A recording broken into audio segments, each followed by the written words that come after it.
Okay, so I think we can start with a little bit of chit chat because I heard it doesn't like start the microphone at the same time for everyone, and then people like come in the middle.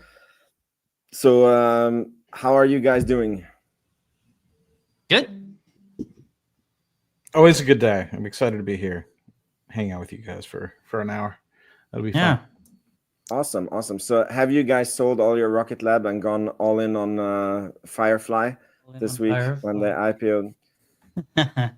It was a fun week this week. There was so much going on every day.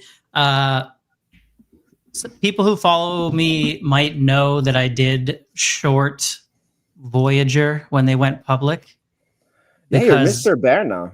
No, and you know what? It's funny.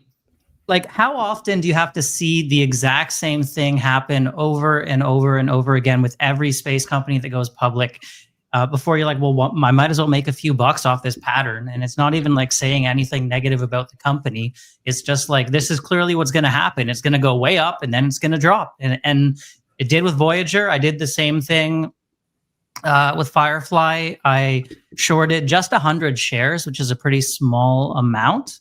But I was up $1,000 after one day. Like, and to me, this pattern is just so obvious. It's like, am I missing something here? But no, I don't know. It just works. So, yeah. But here's the weird thing: the people who are buying it, like, they see the same thing you see. Like, I don't understand who's buying it. Like, you know that you go IPO because it's super good for your, like, the market is very high up, and then you overprice it, and then it gets overpriced one level more. And who's buying? It makes you wonder because the pattern is just there, but I guess people just get so excited for, you know, a new company hitting the market, especially when it comes to space and stuff. But I don't understand. Maybe I'll tell you guys though. I guess I do have a bit of news. Well, I guess it's kind of the unspoken rule of Rocket Lab Weekly. One of us always has expecting a kid. So yeah, I'm now expecting my first kid. So very excited about that. There you go. That's Congrats, super good, man. Soon as Scott has his baby arrive, I'm like, yeah, I'm next one up. There you go. There you go. Congratulations. That's awesome. So you guys also know what that means? We already know who's the next guy up. I think after me comes Vince number 5. I think so. I think so. I don't have anybody in the pipeline, so it would be it'd be a surprise if I had a kid. That's typical. Yeah. Which week are you guys in? What week? Well, we're about like 2021. So really 20 weeks in. Yeah, we're like halfway through now. Oh wow. Then you've been really good on keeping this a secret. Yeah, I've held that in for a little while. I don't know. It's just I don't know. My wife wanted to tell a bunch of people in person and to see their reactions and stuff like that. And that took a lot of time because we don't see all the family all that much. And then it just felt weird to like tell random internet people when like, you know, there's aunts that don't know yet and stuff. Yeah. But yeah, if she had been open to just texting people about it, then I would have like told everyone sooner. But that's fine, you know. And has the baby decided its gender yet? Yes, the gender is decided. I don't know if I should tell you guys that one yet. Yeah. Okay. I think there might be some people that still don't know. So very good. But, very good. I found out the gender like last week, and thank you very much to Fool's Gold. Hope you're still enjoying your travels. Yeah. Okay, that is awesome. So on this good news, I want to welcome everyone to episode 97 of Rocket Lab Weekly. Just as a fun point, it looks like episode 100 is going to be the same day as the LC3 opening. So it feels like it was almost meant to be. It was a very good time to start Rocket Lab Weekly. I knew this when I did it 100 weeks ago, that this is when the LC3 would open, and that's why I timed it like that. Perfect so timing. Yeah, so Rocket Lab Weekly 100 is going to be fire. And but until then, we have to make this one also a fire. And we have just had Rocket Lab earnings, which I think was fantastic earnings, and we had a new week pass, so we need to go through everything Rocket Lab this week. So welcome everyone, and thank you guys for the donations for Dave's baby. That's pretty nice to see. There you go. That's Put it almost enough into for a Rocket crib. Lab shares in her. In their RESP. Her there, yeah. Just don't tell anyone. It's a secret between us, few thousand people. Yeah, he here there. Yeah. Okay, cool. I call women sir all the time too, so it could easily be. It could still be either way. Yeah. No problem. Man. No problem. Cool. So we take the first news, and that is, came out at the same time as earnings. That, and I think this has been out already before, but Rocket Lab has cleared the spacecraft integration milestone for Victus Haze, and this is only 15 months after the contract to completion, which is super fast. And so if they have completed the integration, that means that this Victus Haze is sitting on a rocket, right? Ready to be launched. Or am I misunderstanding this? Yeah. Yeah, I didn't actually read the integration part before, but I think that's what it means. The second stage is integrated. Yeah. Yeah.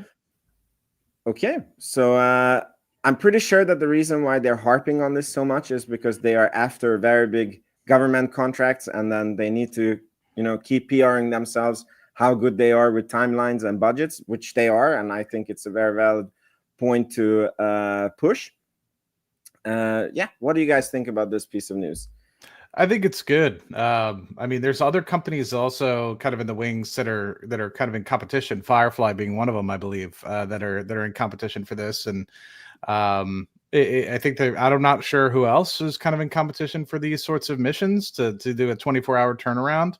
I mean, they're not all going to be called Victus Haze, right? But it's a comparable sort of mission for each of these companies. And so I need to do some deep diving as to figure out who else is kind of in the wings for this, no pun intended, and trying to understand, who else, because what could end up very well happening is there potentially could be a larger contract at the end of this, depending on who gets to the next step, So curious to see as this goes forward. But I know Sir Peter Beck in the past, he seemed very excited about this particular mission. So I think it could open up a huge opportunity for the national defense side going forward.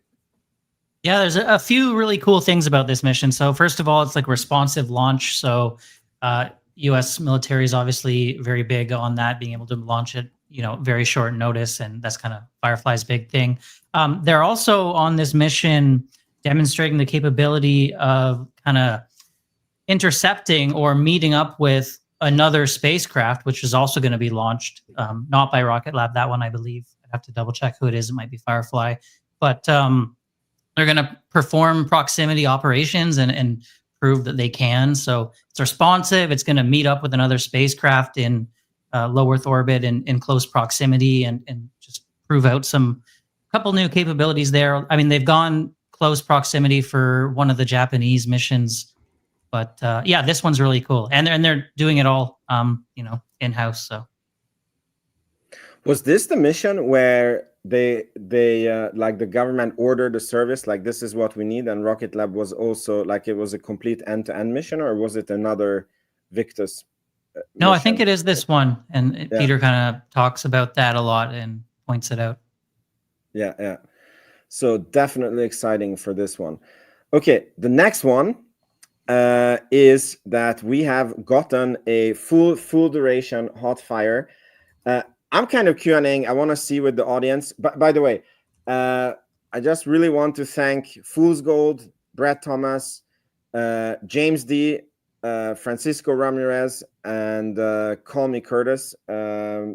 Most of it is to the new baby. Thank you guys for all the super chats.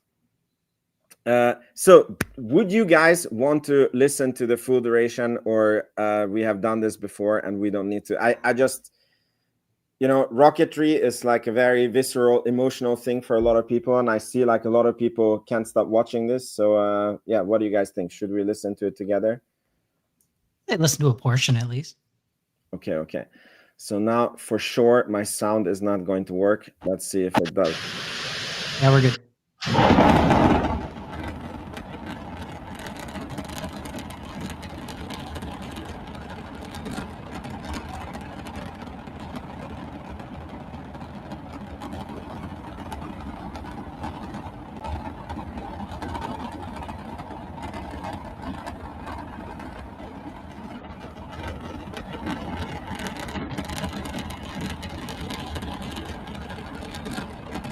Okay, we got a 30-second preview of the hot fire test, and a lot of people on Twitter were pointing out how they have refined the pipes, and it's looking really good. And the fact that we are posting a full duration hot fire test. Okay, I'm not a rocket engineer, but I would think that if they're doing full duration tests now, that they have tested, like it should be really towards the end of the qualification campaign, because you have to test all the small things before and all the different weird scenarios, how you stop the rocket. But maybe I'm wrong. Maybe the long duration hot fire test is the easiest thing to do, because Sir Peter Beck said that it's the starting up the rocket engine that is very complicated, and shutting it down and restarting it. And maybe they're just like, we have to do something for Q2 earnings too. Yeah, let's just run the rocket for a minute more. We have already run it for 1.5 minutes before. So yeah, I mean, I think it's great news. I don't know whether I'm sure they still do more testing on various scenarios, like starting it up under certain conditions for heat and stuff like that for re-entry. And they've probably done a lot of that. I know he's talked about it before, but yeah, those diamonds look great. Flames, from what I understand, they're looking more blue as opposed to green that we kind of saw on the original test fires. So looks a lot more clean, and we're not getting like the engine rich exhaust. In the original Archimedes, there's kind of there. I don't think there was these little bands around the nozzle of the engine. So I think that's some new cooling in play, perhaps. But yeah, nice to see they're making good progress on it. There's a lot to test, right? And this is something that I think I don't know if it was Sir Peter Beck or Elon or Jeff. So my memory is kind of flighting me at the moment, but there's not only the initial test here that they're kind of talking about from the pad, where you have the kind of liquid cooled fuels that are, pretty much cryogenically cooled down and very cool temperatures. But then also you're going to have the re-entry burn, right? As you kind of come back down, the stage 1 Archimedes is going to have to reignite and hopefully, sustain and then eventually arrest the decline for the entire stage 1 vessel and into air to be able to land it, right? So that's going to be a completely different dynamic environment, and so that has to also be tested. So there's like you stated, Dave, lots of different environments and lots of different testing that needs to be done, not just hey, let's rip it open. You could see that obviously that you have a lot of the frost that's kind of coming off of the engine there. That's obviously a very cold test. So this looks like it's associated with the initial burn, right? Which is the 150 odd second burn that is associated with getting into orbit.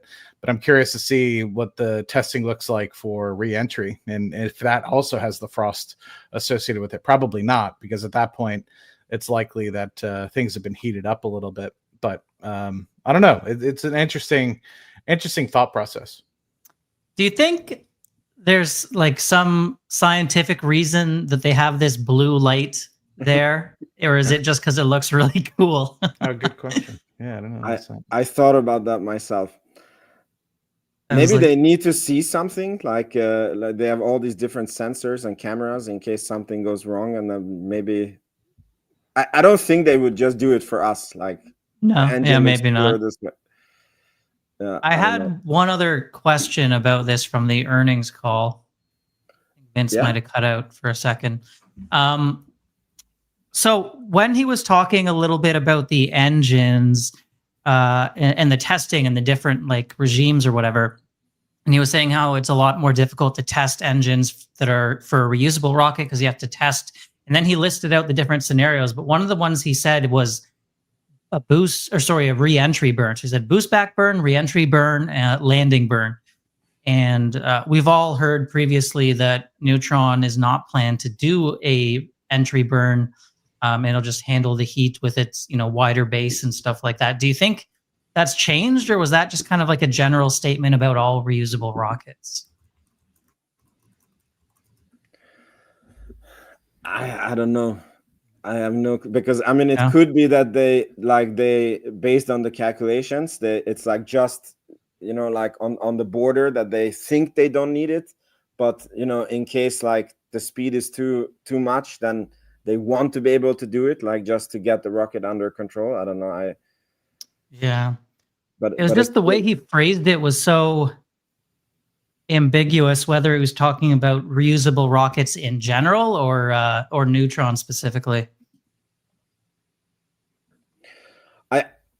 The way I know Sir Peter Beck, I think he would be speaking about Neutron. Yeah, maybe. Because he's such a precise engineer, and then he would, yeah. I don't know. Maybe if we have an interview with him, we can ask him about this. Yeah, good question. Could be a good question. Yeah. All right. By the way, now that we're talking about this ambiguous statement, so we didn't have you on the earnings call. What did you think about the statements about the Neutron schedule? Because I felt like that we were psychologically being prepped that it would go into early 2026. Like the way they were, saying that this is like a very green light schedule and risks are not handled, and it's like everything has to go right for this to still happen in 2025. Yeah. Possible. He's definitely used the words green light schedule before. So that wasn't new, but he did kind of further explain green light schedule, meaning if everything goes properly and there's no, like, there's a bunch of things that could cause a delay. If there's like, one component that has an issue that could cause a delay. So yeah, I do think we're certainly not looking at like an October launch or a November launch. I don't think. Yeah. I think, he's stated this in the past. What I do see is, I think it's nice to see there's a lot of things being worked in parallel. I think there's a lot of things that are probably closer to being done than that graphic demonstrates. So I think the engine qualification is probably closer to completion than people think, but that still could be months of work. So I think a lot of people are potentially thinking that it's based off what it looks like, a lot of work to be done. Then there's another group of people that think it's super close to being done. So I think it's somewhere in between. And I think what Peter is trying to demonstrate is it's really dependent upon if everything goes to kind of like without a hitch, right? And there's always, with any of these engineering solutions, there's always going to be something that approaches and impacts. But to me, if you think about it, in the grand scheme of things, they announced this in March 2021. And I said this on the earnings call when we were talking. They announced this in March 2021. What's the difference between December 2024 and February 2026? When you're talking about a rocket program that will last potentially 15 to 20 years, if not potentially longer. So in my opinion, I think everyone's being super, what's the word I'm looking for? Scrutinizing to the highest level and highest degree, when in reality, I think that you need to take a longer wavelength. Everyone needs to take a longer wavelength from the company and recognize that it doesn't matter if it launches in the third quarter like we are now. It doesn't matter if it launches in the fourth quarter like we are now. It doesn't matter if it launches in the first quarter of 2026. What it would matter is if it launches in like 2028 or 2029, right, as an inaugural launch. That's different. But to me, the difference between these 3 quarters, it doesn't matter in the long term. What matters is that eventually it's done, and it's done well and to the best extent that they can, and it goes off without a hitch. And so I think people that are trying to like force things out of nothing, they've obviously never worked on a big project like this before and recognize the difficulty of coordinating thousands of people. Drag me through the coals if you want to, that's fine. But at the end of the day, I personally am here for what the stock will be in 2035, not what it'll be at the end of the year or the first quarter of 2026. That's true. Yeah. I mean, I mostly agree. I think the only potential argument you could make against that is they've kind of said spend will be elevated while Neutron's under development. So longer development means more spending. But at the end of the day, they're still doing this so much more cheaply than what we've seen from Relativity, Vulcan, basically anyone except maybe Stoke. I'm not too sure about Stoke's budget, but yeah. Yeah, and even also keep in mind that even if it's Q1 2026, it's still like basically record-breaking rocket development that and is super fast in terms of this size rocket. I believe I have to look at the table again, but I believe that Q1 2026 would be around the same time as SpaceX did with the Falcon 9. But yeah, maybe I'm off on that. And they were the fastest on that class of rocket. But they didn't have reusability day one. So That's true. yes and no, right? And so Falcon 9 was retrofitted for reusability. And so I don't know what kind of time that would add. So that's an interesting piece of it. And you have to think stage one has the hippo fairings. That obviously adds months of potential additional qualification that needs to happen. You have the planning of the reentry burn and many of those things that will easily take a month, if not years, of additional. So it is comparable, but at the same time, not 100% comparable.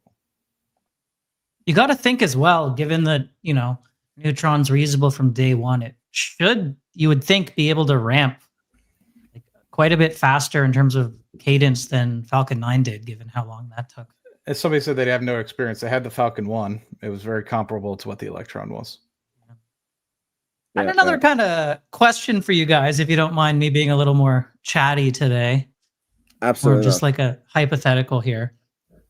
Because a lot of companies like SpaceX with the Falcon 1 decide to cancel their small rocket and go after the large after like the first launch or two. And do you think there has been an opportunity cost to continuing to operate Electron? And if they hadn't done that and it got Neutron to the pad, a year or two sooner, would that have been worth it given Neutron's, 6 launches of Neutron brings in the same revenue as 30 for Electron? Just curious. I mean, my thought on this is no, absolutely not, because how do you call it? SpaceX quit the small launch because at that time there was no market for it yet, and then Rocket Lab kind of the market for it came in with Rocket Lab, and all the others are quitting the small launch because I don't think you can really compete with Rocket Lab's price and reliability.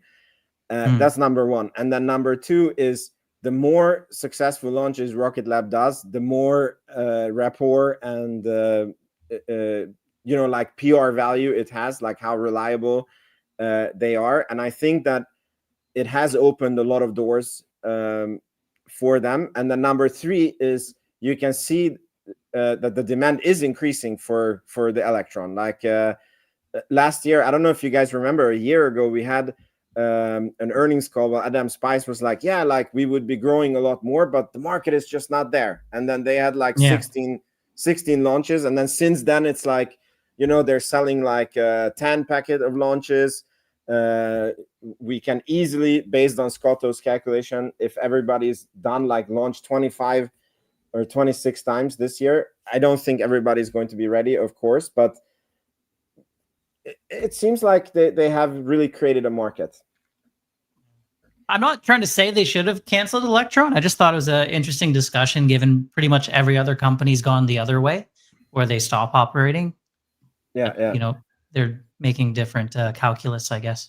Yeah, I mean, I think you're potentially looking at Stoke, right? And how they went and they launched the first time and they only launched it once, right? And they immediately went to their second medium launch vehicle, right? Relativity. Relativity. Yeah. Thank you. Yeah. Thank you for the correction. So in that respect, I could see it going 50-50. I think haste, we haven't yet to see the potential of that. And I don't know. So I think there's two things. There's the piece where the Black Skies of the world, I don't think would have been able to afford a $50 million launch initially. And same thing with maybe the Planet Labs, and maybe some of these other smaller companies like Synspective. And maybe I'm wrong. I haven't done the research to see if they are also launching on, say, the Falcon 9 at $70 million a pop or not.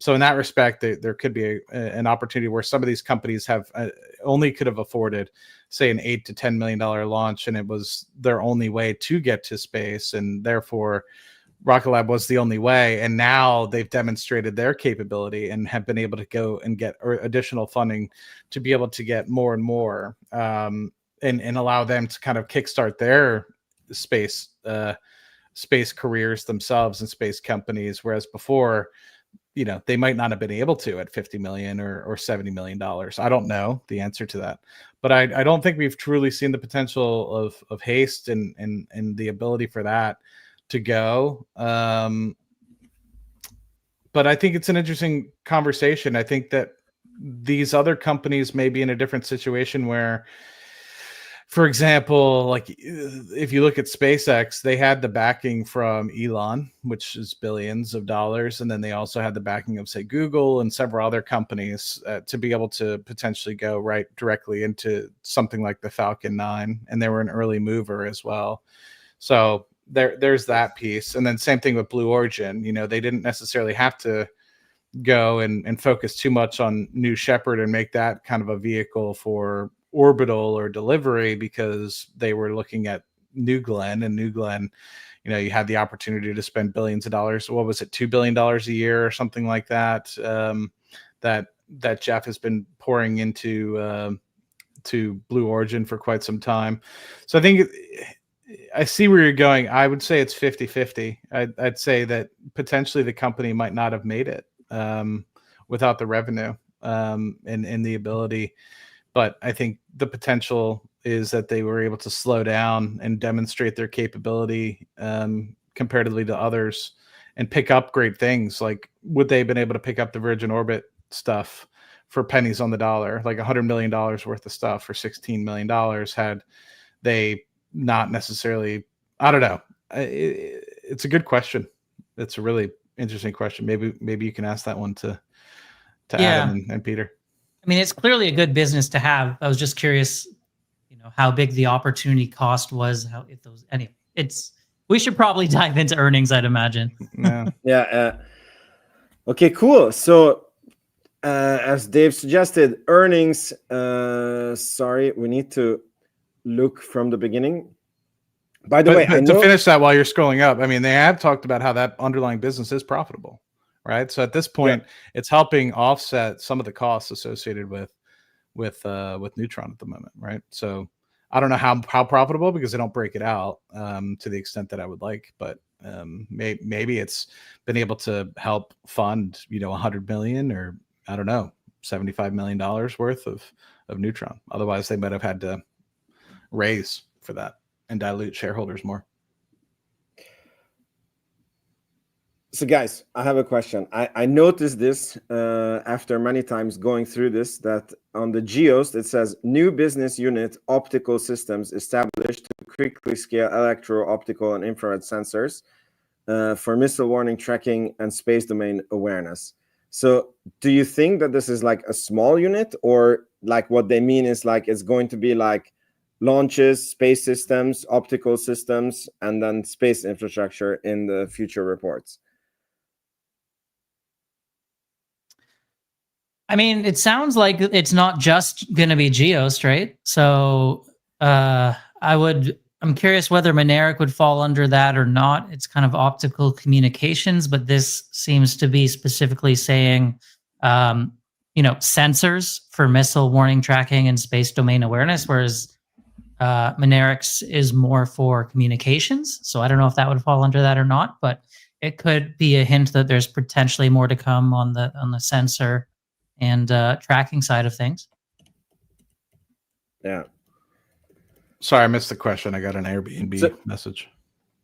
No problem. So do you think that, like, when they write here, new business unit optical systems is established, like that is it going to be that we have, launch systems, space systems, like on the quarterly report, and optical systems,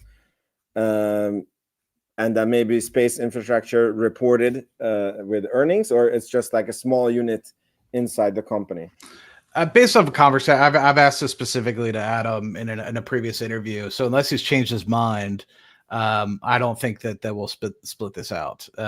Granted, this was prior to the acquisition, right? So, I mean, I asked him specifically, I was like, hey, is there ever going to be an instance where we have 3 different launch vehicles? So you're going to, split out the profit and loss associated with Haze? Or you're going to split out the profit loss associated with Electron, Neutron?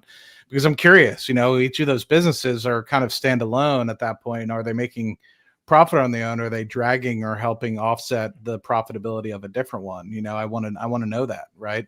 Like Neutron, for example, currentently has to be fed through other pieces of the business, or is dragging on through capital raises, right? So I kind of want to know that, right? What it would be nice to see how much Electron, they say that it's profitable, but how profitable is it? Is it actually offsetting some of the cost of Neutron, or is it just break even, or what have you, right? So I've asked that. I don't think we'll get to that. So I think it's a new business unit, I think, underneath Space Components, but I don't think they'll break out it under Space Components. That's probably fair. Okay, cool. So on earnings, I think, Dave, we could go to you because we didn't have you on the earnings call. Like, what was your general takeaway? What did you like? What didn't you like? Yeah. In general, I was pretty happy. I know some people were disappointed by the earnings per share being a bit lower than was, the analysts were expecting. For me, that's like whatever, because the Neutron spend is not unexpected or even representative of what the business is going to look like going forward. This is like R&D work right now, and I'm happy for them to spend on future revenue growth. But the top line, 144.5, was a beat. Before the call, I was saying I was thinking maybe 139.5, which was on the high end of the range, but they beat that. Launch margins were quite high. Launch ASP was quite high, so I thought that was very impressive as well. And what really stood out to me, and it may not sound exciting or sexy, but gross margins going up to like 31, and then the forecast for Q3 gross margins, we're talking like 35 to 37. I mean, we were in the 20s not very long ago, and this trend is up and to the right, very, very steady. And that jump from 31 to say 36 next quarter, I think is amazing and a very good sign for the business. So not always exciting to talk about margins, but yeah. No, it's even when I have my Palantir calls, it's something I focus on, because it's one of the things that when you think about it, where's the revenue eventually going to get to with these companies? And then you use that margin from a gross perspective to understand, okay, you have your gross margin, then you subtract out your SG&A costs. What is this bottom line actually going to look like? And so to me, like you stated, I mean, I was expecting low 30s to mid 30s as kind of like a terminal point, right? That's where we'd get to in the long run. And the fact that we're there right now, prior to Neutron, and Neutron's reusability, which only complement that to be higher, I believe, because I think they're aiming for closer to 50%, maybe even higher gross margins on Neutron. It makes me think maybe I should be looking at closer to 40% gross margins in the long term. And so that, that ends up being, if you think about it, it might not seem like a lot, but if you go from 35 to 40%, I mean, that's a large uplift. That's a 15% increase in net income at the end of the day, if you think about it, because you think about it, it's like 5% of 35, it's 1/7, it's a pretty big jump at that point. So I don't think people recognize, the gross margins can play a huge factor into the underlying future potential of the organization. So yeah, I was the fact that I saw that and this early on is very promising, and I'm curious to see, as they continue to develop, as they get the manufacturing, as Frank Klein continues to work on the manufacturing base, what ends up happening, and if they cross over the 40%, I mean, holy crap! I was very surprised as well.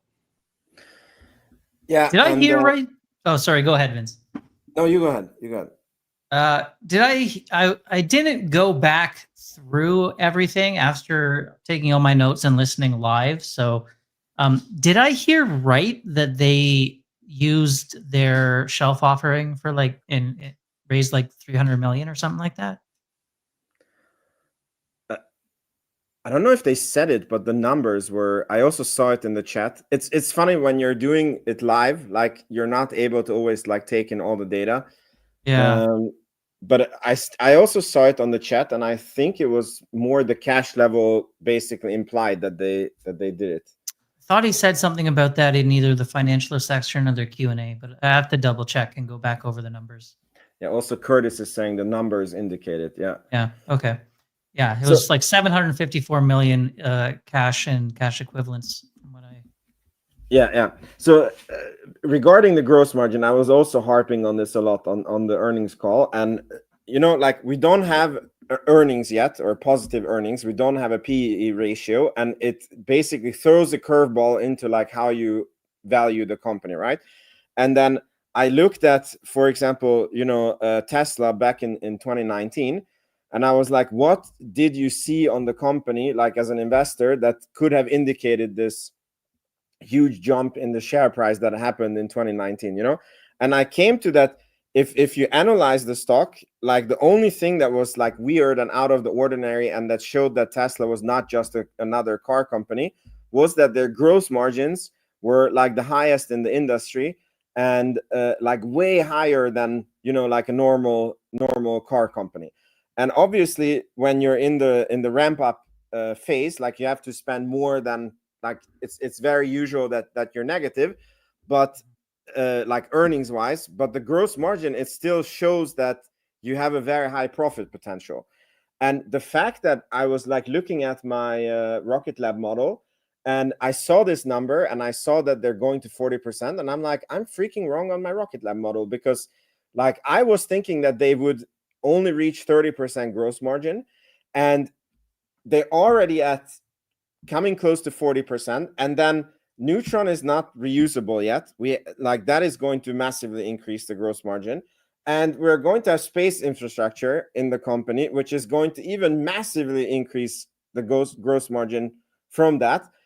So I think I was very pessimistic on Rocket Lab earnings based on this, and it's a very, very exciting numbers, but I don't know yet how it should be modeled correctly. So I'm just curious, like, what do you guys think the gross margins will go into, and what do you think the gap is like? Because it's gross margins, and then you have, let's say 25, like, okay, it's 32% gap gross margin. And do you think that the other costs are going to be like 15%? So there is like 16% gap profit left once we are scaled? Or do you think the other costs are 25%? So there is a 6% profit left? Yeah, I mean, it should improve with scale. Like, your SG&A is not like a percentage of your revenue or whatever. But yeah, I think I do need to go back over my numbers, because they're definitely, the margins are improving a little faster than I expected, for sure. So like you said, like I'm probably wrong on my model too, in terms of what I had their margin numbers as. So. Yeah, and in terms of the sale, so as you guys stated, they had an ATM offering of up to $500 million worth. And as of the second quarter, June 30th, 2025, they had sold 15 million shares, generating $396 million in gross proceeds.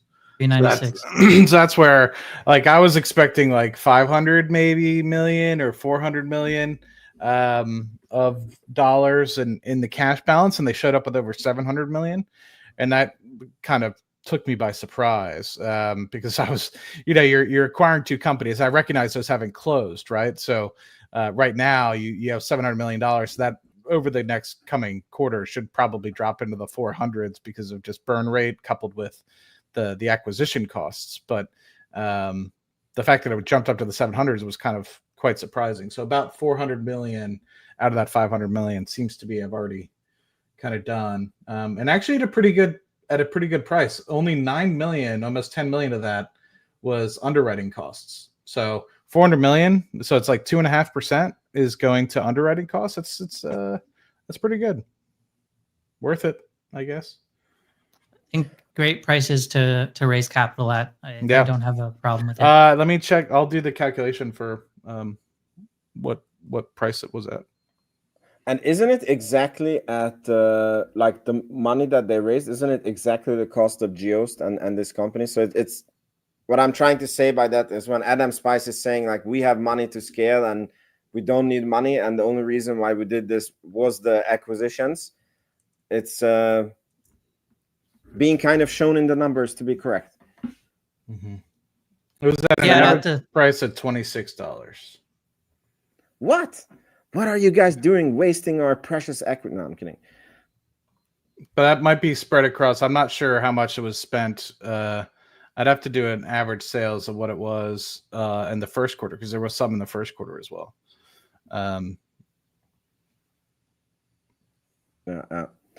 Okay, cool. Anything else in the earnings? We did cover the Neutron delay. We did cover the gross margin. How do you guys feel about because I guess like there was no red flags, but I would say a yellow flag is the backlog not growing. Yeah, and I was about to mention that. Yeah, and if you, I didn't see, I saw it in the comments. If you Shrinking. look at the, yeah, I mean, if you look at the 10Q, it was actually like 900 something, like 89 million. So it was below 1 billion, and then their wording was like the backlog is approximately 1 billion. Like, so yeah, I guess they wanted to put some positive spin on that and highlight, you know, not make it obvious, I guess, that it dropped slightly quarter over quarter. But I mean, everything I hear more and more just leads me to believe we're waiting for SDA Tranche 3 tracking layer to come in and add like 800 million to the backlog. They seem very confident in that. So, and they even said one time kind of casually, like, it's going to swing back more towards space systems versus launch, whereas right now launch has been adding more. So yeah, I mean, I'm feeling confident about that one. And when is that one due?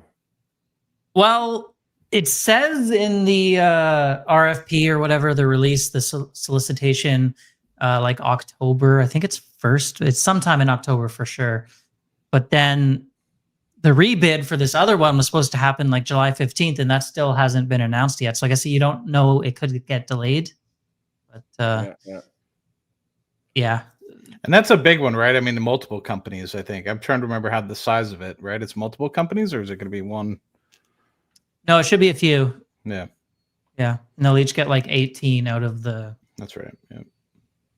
So that's good. I like hearing that sort of thing where it's like, it's just not just one company, like the Golden Dome. Like everyone's just like, oh, like, do you think we're in? It's like, there's no way Rocket Lab is going to be the sole like contractor for Golden Dome, right? Like, there's just there's no way that they can handle that much volume in that short amount of time. It's likely to be the Golden Dome is spread out into so many different companies because there's just so much work to be done over the course of the next 3 to 4 years associated with it. So to me, it's more like it's a benefit for the entirety of the sector versus specifically one company or another. Now it's going to suck because some companies aren't going to get anything, but overall, yeah, the Rocket Lab will likely get some huge piece of that. I don't understand how they couldn't, after the acquisitions they've made with Geost and Mynaric, and it says in the document that, you know, part of the things that they're judged on is, you know, the company performing on previous contracts for the government, and it sounds like their Tranche 2 is going very well. So yeah. Maybe if before we move on from earnings, I guess just a couple other comments. Adam did say that realistically, free cash flow positive is probably more like 27, not 26. So that was interesting bit of information. Yeah, were you expecting free cash flow positive in 26? No, my model was 27, but I just thought it was a good data point to make a note of. Okay. I thought that took you by surprise, and I was like, wow, okay, that didn't realize you were so bullish for next year. Okay. Good to know. But a question, because the way Adam Spice said it is that the adjusted earnings is going to be positive. But was that in 28? And he said, but the cash flow will already be positive the year before, or the PN? No, yeah, the cat. No, sorry, he said that the PNL is going to turn before the cash flow turns. That's how it works. Yeah. But was it that the PNL will be positive in 2027, and then the cash flow turns in 2028? I don't remember now. On the you see first profitability in 26, and then cash flow positive, like exactly said in 27. Yeah. Because what is more important for you guys? Is it the GAAP profitability, or any type of profitability, or the cash flow positivity? Because it's so interesting in most companies that we follow, like Palantir and Tesla, and like the cash flow positivity, it came before the P&L profitability, or and in Rocket Lab, because they are going to be building the rockets, which they have to order and put out. The cash flow, but it doesn't count as cost, because the cost will be counted when the launch happens, and they can count the income in the bookkeeping. This is like very nerdy bookkeeping rules. So this is why here you will have the opposite. Like, you will have a P&L that will show positive, and the cash flow will still be negative. Yeah. Honestly, like, I'm happy for them to spend as much as possible on future growth, because I think it will be spent well.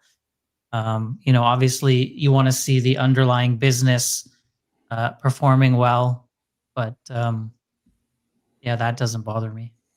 Mm-hmm. Yeah, what I need to look at is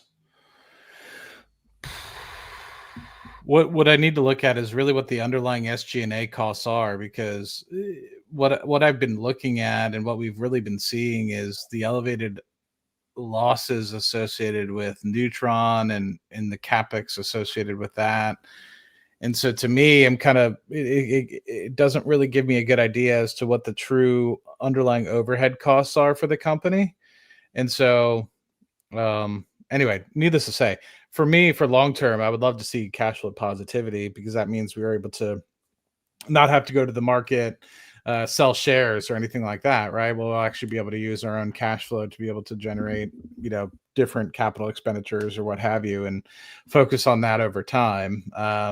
So I think that's going to be a key piece, but I think what's going to get a bigger bump in terms of share price and everything is probably going to be profitability. So I think people are probably just eyeing for that first. And I think after you get to that, I think people are going to know that the cash flow break even is likely not too far down the corner in terms of that, because I don't think there's going to be a lot of capital expenditure after Neutron. I think a lot of the capital expenditure the company is going through at the moment is truly what's experienced right now.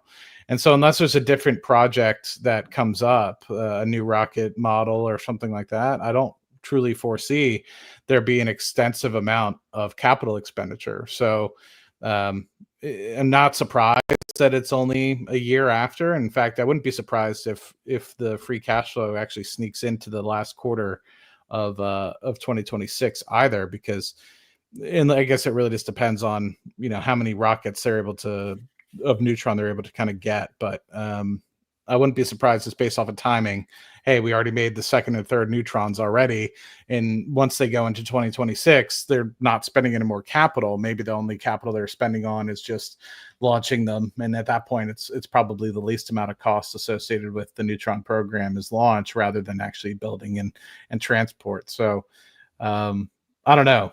But yeah, it's not surprising that very quickly after profitability you get to cash flow. But I wouldn't see cash flow, because then at the end of the day, you can get rid of all the debt. You can basically be on your own, and it's okay for a company to hold debt. By the way, I'm not against debt. And the thing I want to see most at the end of the day is really the return on equity that the company can produce. And I think that based off the gross margins that we're seeing, the return on equity for this the company should be pretty strong at the end of the day, which I think will be different than what I believe most people are believing. I think people are probably thinking single digit, maybe teens return on equity, and it could be something north of 20, maybe even 25%. And that'll actually be something that's pretty phenomenal. because then you're able to borrow money at, say, anywhere between 5 to 10% and generate, a 10 to 15% increment on top of that, right? And makes getting debt very reasonable at that respect. Sorry to hop in here, guys. So I only have about 5 minutes left. I got plans, but if there's any last topics you want to cover before I have to hop off, just figured I'd mention it. So I quickly, there's one thing I'm curious to get your opinion on. So again, the Rocket Lab model probably being wrong on the gross margin, and probably I'm also wrong on the revenue increase, because if we are going to get in Golden Dome contracts for billions that have to be executed by 4 short years, how do you think with that? How should we model? I don't know how we can model Golden Dome. I don't think we know what it is enough. Yeah. We can just kind of keep it in the back of our mind. There should be more demand coming, but in terms of that, I don't think I know how to model it. I think in terms of my spreadsheets, I'll have to increase gross margins a bit more aggressively, because I think I probably had them only getting to 37 a year later or something like that. So that's great news. And yeah, but what do you guys have an idea of how you're gonna put Golden Dome into your spreadsheets? I'm meditating on how it should be done, because if you look at my old model, Rocket Lab is really, really overvalued, but and also if you look at metrics like price to sales, it's very overvalued. But then if you add in okay, but if we're suddenly getting a $3 billion a year contract on Golden Dome, it kind of resets everything to very reasonable levels, and then it's a screaming buy at this level, and then I'm okay, which one? But it's yeah, not easy. What if Golden Dome is just they rename the SDA constellation Golden Dome, and they add in some space-based interceptors, which I don't think Rocket Lab would build those because they're weapons, but I don't know. Yeah, I don't know.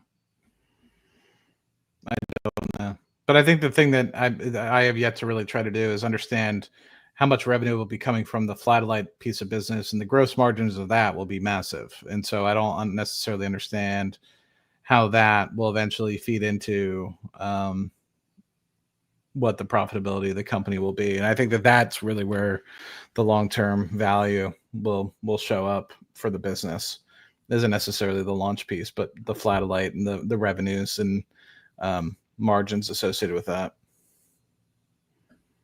Yeah, that's true. What Francisco said as well. What do you say? Just mentioning how much we've seen Peter Beck meeting with government officials and stuff, that being a good sign for Golden Dome. Mm-hmm.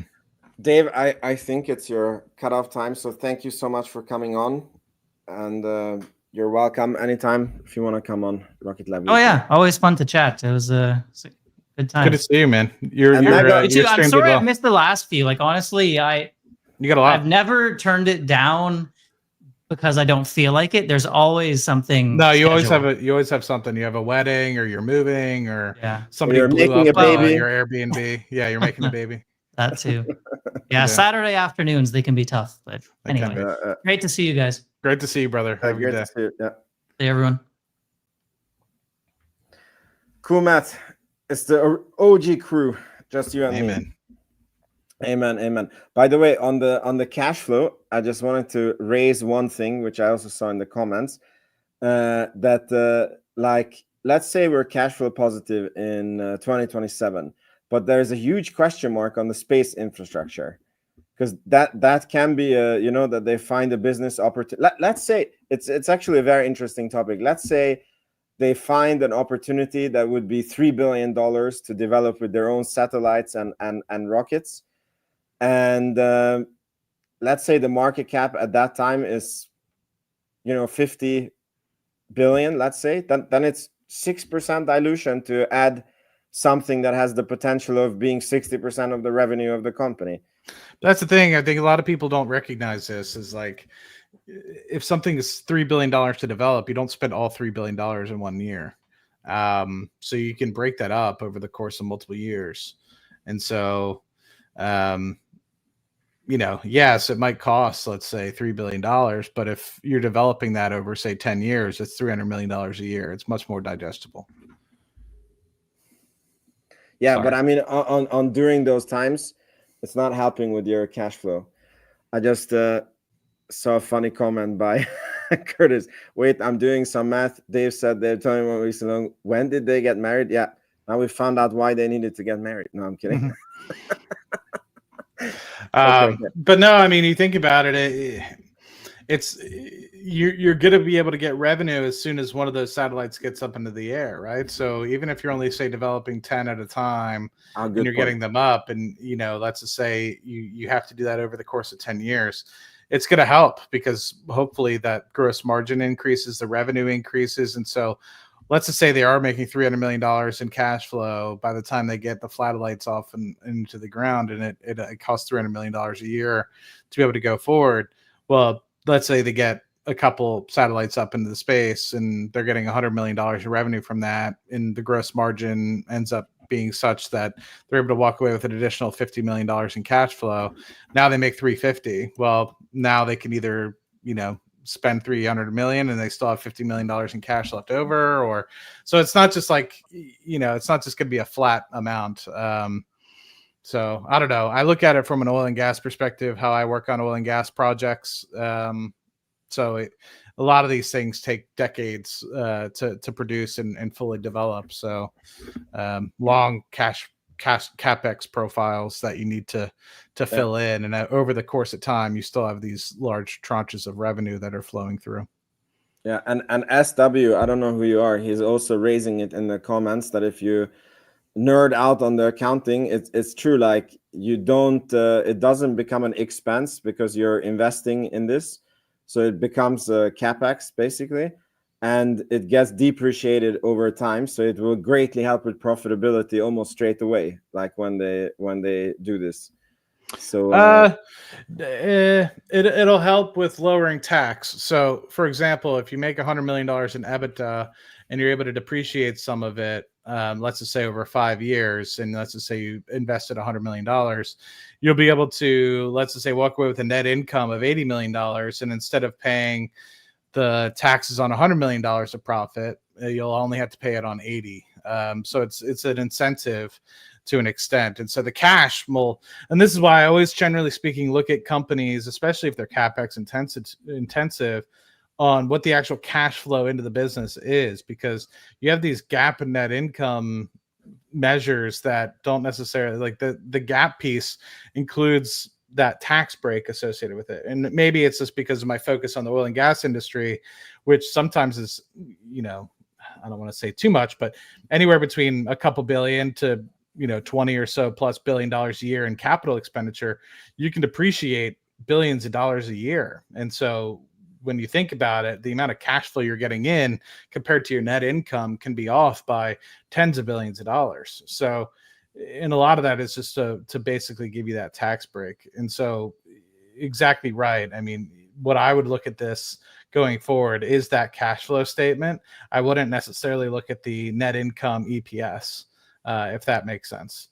And then same thing with and this is one of the key things that I was looking at with Palantir back in the day, to understand how I knew that Palantir was going to get profitable way before everyone else did, and that everything was heading in the right direction, is because Palantir, yes, they'd give out a lot of share-based compensation, and Rocket Lab gives out some share-based compensation, not to the extent of Palantir, but that also drags on your net income because it's a non-cash event, if that makes sense, and you kind of make shares out of nothing in that respect. But that has to be dragged out in the net income from a GAAP basis. And so while from a cash flow perspective, the company might be doing okay, from a net income perspective, you still have that drag. And so it's always nice, in my opinion, to see what the true cash into the business, cash out of the business, to see if the company in that respect can kind of actually remain on its feet.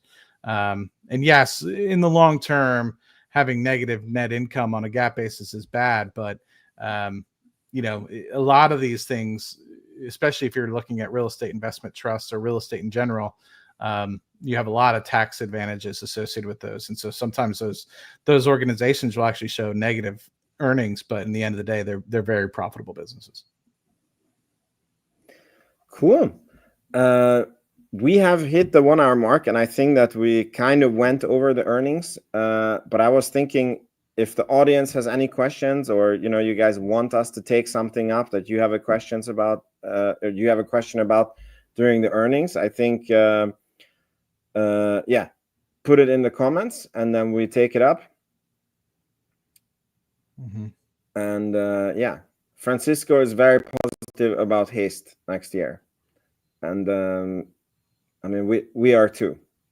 I'm pretty sure Haze is going to be amazing for next year. And for those of the people that haven't had the opportunity to look yet, or didn't have the opportunity to listen to earnings, I know there were several people that reached out to me personally. They had meetings, sometimes on the West Coast, obviously at 5 p.m. Eastern time. That's 2 p.m. On the West Coast, and so some people are still during their workday. They weren't actually able to listen in. There was an announcement for the opportunity for 10 folks to show up, 10 retail investors to show up to the launch opening that you kind of see the third column there on the screen. So that's going to be August 28th. And so I think they open it up on about 4 p.m. August 7th, and it's going to be open until I think the 15th. So you have about 6 more days, probably until next Friday, to be able to enter. So look on their website. If I could find the link, I'll post it in the description of the video. But make sure that you sign up. 10 folks. You have to be a U.S. citizen, just because it's a federally owned facility, and so that's a NASA thing. It's not a Rocket Lab thing. But yes, hopefully we'll be able to see you guys on camera, shaking hands with Sir Peter Beck and whatever government officials are probably there to ring it in. Maybe other people. Maybe Madison will be there. Yeah.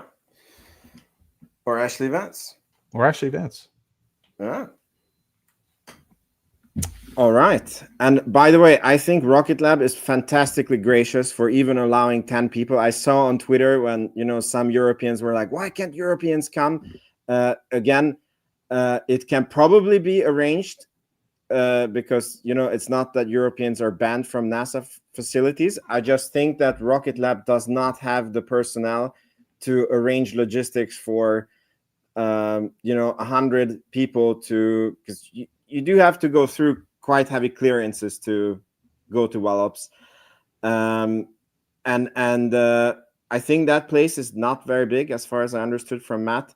So even them allowing 10 retail investors to come, I think is very gracious for them. And I think they listened to us because we wanted a launch party. I don't know if you guys remember the interviews.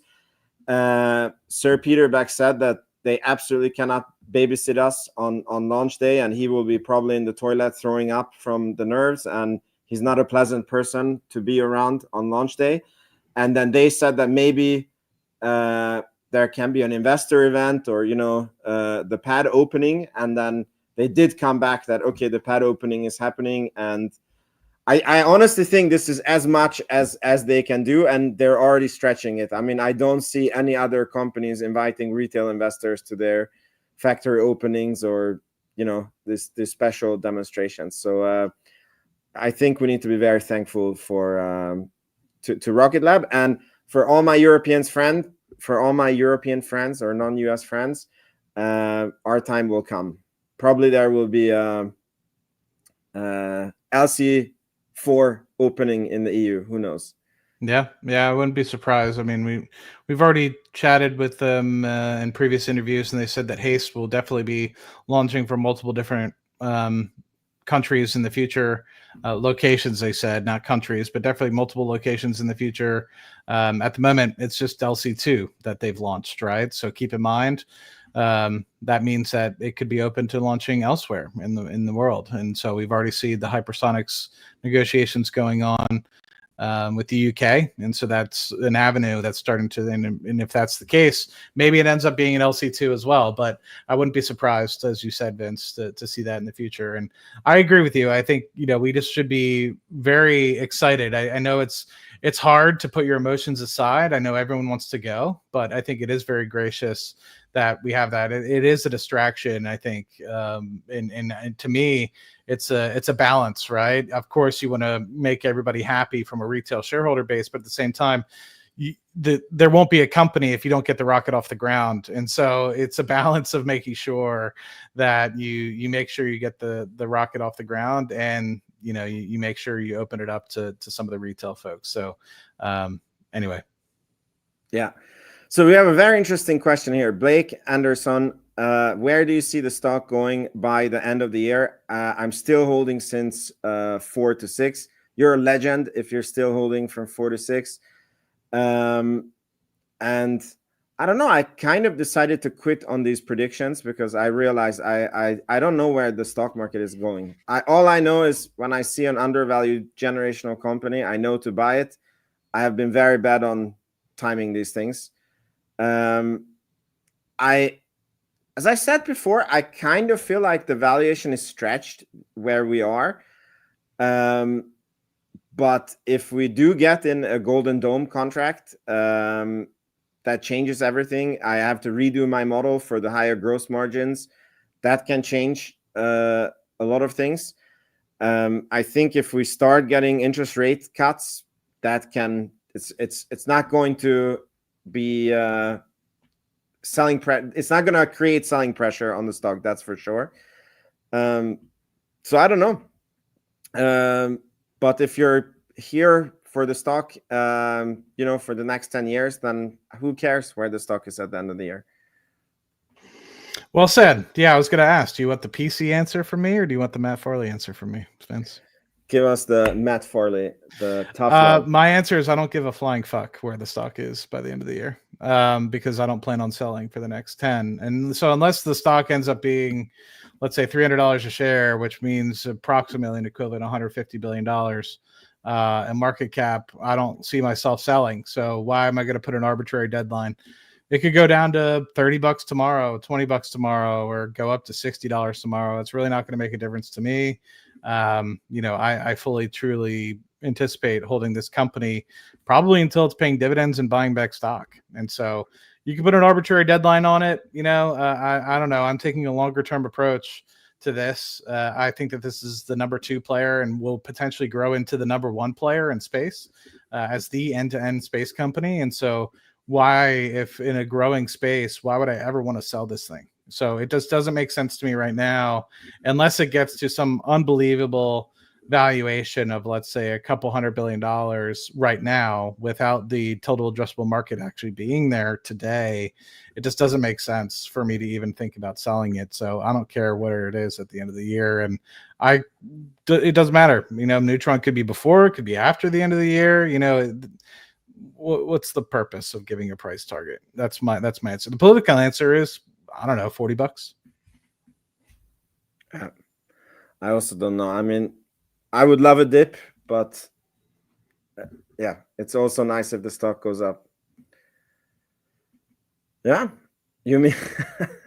Sorry, Curtis, you mean like Palantir? So yeah, on Palantir, I cannot make sense of that valuation. Like, would you would not sell that one? I think Palantir will eventually be a $1.5 trillion company. And when I initially bought the company, keep in mind, I've been using the software since 2016, 2017. And I know this isn't Palantir Weekly, but for anybody that doesn't know, I work at an undisclosed oil company. If you really, truly want to know, feel free to find me on the internet. It's not hard. But I just like to keep the separation of church and state, and I hope you guys can appreciate that. But I've been utilizing Palantir software since 2016, 2017, and it's truly utterly changed the foundation of our business. Margins have increased substantially. Costs to lift barrels have been phenomenal, and so the cost to lift barrels have gone down substantially, probably on the order of 60 to 70%. And so I've seen what it's able to do. I've seen what the employees have done. And back in 2016, 2017, after getting it kicked off in our company, I said, man, if these guys ever go public, I'm going to buy stock. And so I did. Whenever it did in 2020, I think it was September 29th or 30th, 2020, they direct listed, and I bought at the time $10,000 worth, which was a lot of money for me. And since then, I've grown my position substantially. But from a share count perspective, and obviously the price has gone to the moon. But what I've known about the company, where I see the company being valuable, is it should replace Microsoft's Office. And to me, I think Microsoft Office is a $1.5 trillion business. And so it doesn't make sense for me unless Palantir is trading at $1 trillion or $1.5 trillion market cap valuation, that it should be sold. But I'm also underwater on covered calls in like the $100-ish range. So unfortunately, I can't realize the full value of it. So it's just one of those things where if it's increased from the $6 or $7 range to the $170, $180 range over the course of the last 24 months, and nobody can predict a movement like that. And so unfortunately, it's the potential underside of selling covered calls, as Vince knows, with selling in on Rocket Lab and Palantir. Yeah. Okay, cool, everyone. Where is the status of your cover calls? Yeah, I mean, I still have them, and I'm looking at ways. I still have my shares also, and I'm looking at how I can get out of them. But obviously, the high share price is not helping me. So we see what happens. But I mean, Vince, one of the things that I've looked at specifically for my Palantir ones is like, that the price of the company now is in the 40s. Granted, it could drop back down to $20, but we know more than we ever have about Rocket Lab. We know that the future of Flatellite and everything. I mean, do you think it's prudent to potentially sell, cash secured puts, take some of that money that you get from the cash secured puts to offset some of the costs of the debit associated with rolling, and you'd be able to potentially get yourself higher up and out?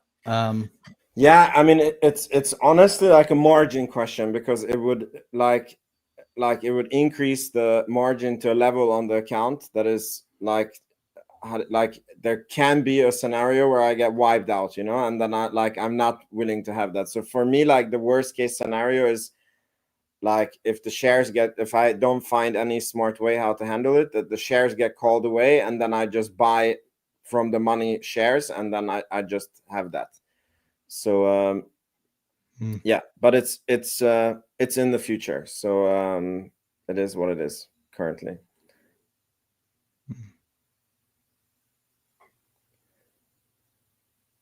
Cool. I think this is a good point to end the stream. Thank you everyone for being here. It was a very interesting one. I'm so happy for Dave. It's so nice to get these baby announcements. So that's why we do it, man. That's why we do it. Yeah. So Matt, you're up next with the baby.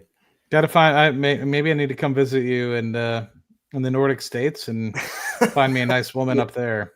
Yeah, there's very nice ones here. So yeah. I don't track the ones here in the US very well, so I'll have to find some there. All right. Well, if you want to come, I'll definitely help you out. There you go. Cool. Yeah. Thank you, everybody, and have a great evening, and goodbye. Thanks for hosting, Vince.